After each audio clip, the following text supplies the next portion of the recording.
for certain if he does start or get some game time against the Seattle Seahawks this week.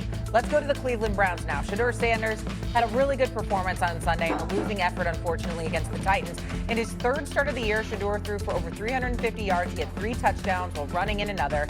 Head coach Kevin Stefanski rewarded the rookie's performance by naming him the starting quarterback for the rest of the season. That's 4 games left. So, is Cleveland, though, the right place for Shedeur to continue his journey in his career? Kmart's back with us now. Kmart, you can go first. What do you think? Honestly, I spent a lot of time there, girl. I do.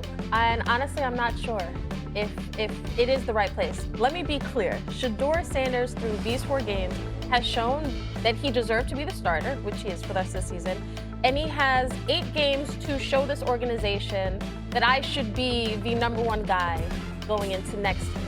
The question for the Browns, however, is when you've got 2 first-round picks, at least right now, is an 8-game sample size enough time to say, yes, this is the kid. This is the one that we should put all our chips into the middle of the table and say we're going to ride with him. I don't know if they're going to look at it that way. Kevin Stefanski, their head coach, has taken a lot of heat. And in defense of Kevin, since Shedeur was the 4th-string quarterback, he was meeting with both of the rookies. He was meeting with Shedeur 1 to 3 times a week, changing the practice schedule to make sure that Shedeur would be ready when he had the opportunity. So I understand why the play calling gets killed, why we're taking Shedeur off the field. That needs to be criticized. Tommy Rees, I don't understand the play calling there. It leaves me confused. But Kevin Stefanski has done things behind the scenes that people don't know, that they're not talking about enough, to make sure that Shedeur would be ready when he had the opportunity.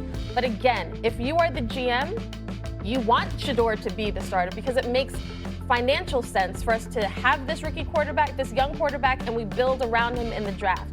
I don't know if 8 games is enough for this organization. I don't know. Before I answer this question, Kimberly, let me ask you this. Isn't Deshaun Watson due $46 million next year, and it's like an $80.7 million cap hit? Is that not true? That's why he's still here. That's what the question right. is. Yeah. I'm saying they can't get rid of him for next year. I mean, they can't do anything with Deshaun Watson before 2027. Is that not correct? Right. They can't move on from. That doesn't mean that doesn't mean he has to be the starter. He's here. Yeah, but what I'm saying is we all know that if you paying the man $46 million and he's an $80 million cap hit, you ain't gonna sit him on the bench for Shedeur Sanders. So the reason I'm bringing that up and I asked that question for confirmation is because my answer to this question as it pertains to Cleveland being the right place for Shedeur Sanders is absolutely not. I don't like the way he was treated. I don't like the procrastination in terms of getting him some reps that he needed before he was thrown into a game in the 3rd quarter when Dylan Gabriel went down. I don't like the hesitancy on the part of Kevin Stefanski in naming him the starter for the rest of this season when you know you got nothing to lose and all you're trying to find out is what he can bring to the table. I don't like him being pulled out of the game on 2-point conversions, especially when you're intending to throw the damn football. I don't like any of the stuff that I've seen in Cleveland. I don't think that's the right situation or the right scenario for him by any stretch of the imagination. And I think that the sooner he gets the hell up out of Cleveland after this season is over, the better it will be for his football career in the NFL. Marcus? Stephen A., you're right. The overall arching answer is no, it's not the right place. But it's also one of them situations where for Shedeur Sanders, if he was to become a really good quarterback in Cleveland and have a tremendous amount of success, the story would be unbelievable because this team has botched this position for 100 years, feels like.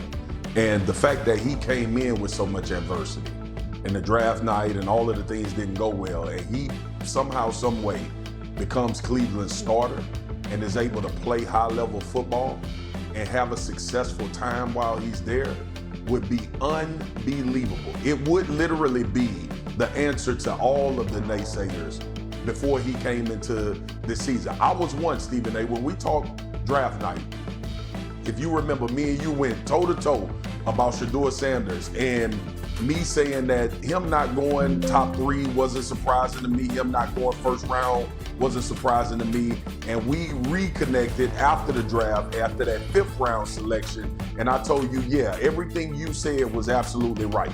Because no one should be absolved for this man going 5th, in the 5th round of the NFL draft based on what he did. I thought he was a first round talent. I just wasn't shocked that he didn't get drafted in the 1st round after talking to so many people while I was at the draft. Here's the deal though.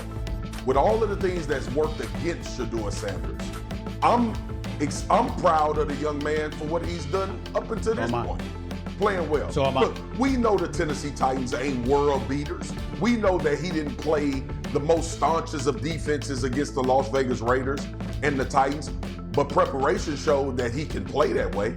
His preparation and being treated as the starter and being prepared to play showed that he can go out and execute, obviously, what they wanted him to do so. So this is about buying more opportunity after more opportunity after more opportunity.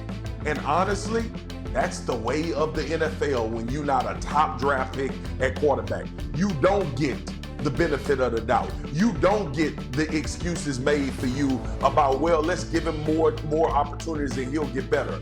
I think saying Cleveland is the right place, I'm not sure if I want to go that far, but it would be a hell of a story if he balled out as the Cleveland Browns quarterback with everything that's transpired around. I want to bring something up. I feel like this question should maybe say, is Cleveland the right place for quarterbacks?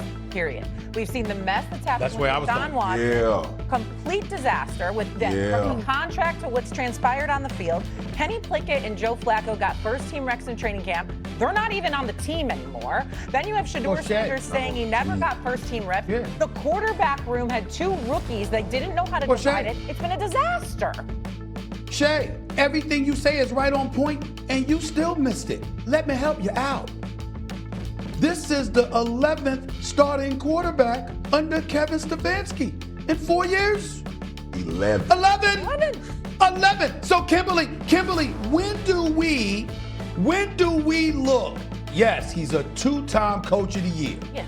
All right. And by the way, in the interest of full disclosure, all right, I'm very good friends with his daddy, who's an NBA executive, okay? I've known Ed Stefanski for many, many years. I have love for this man, which is why I root for Kevin Stefanski, okay? But the reality is, I mean, damn, when do I get to look at you? You're a head coach at 11? 11 different. Can anybody work? Go ahead, K. Mark. Anybody? So here's the Go problem. ahead, K. Mark, because I know you want to say something. The Deshaun Watson trade, that is the big albatross that has handcuffed this organization. Not just from who's our quarterback, because Deshaun didn't play well and then he got hurt multiple times, but now you gave up multiple years of first-round draft picks. So when you look at this team right now, they're playing a bunch of rookies who are playing fantastic right now. But part of the issue is that they had Deshaun Watson. That didn't work out. So you're constantly, I just feel like this organization hasn't been on the same page. There was the Dylan Gabriel and the drafting of Shedeur. I think you're looking at Shedeur like he's still there.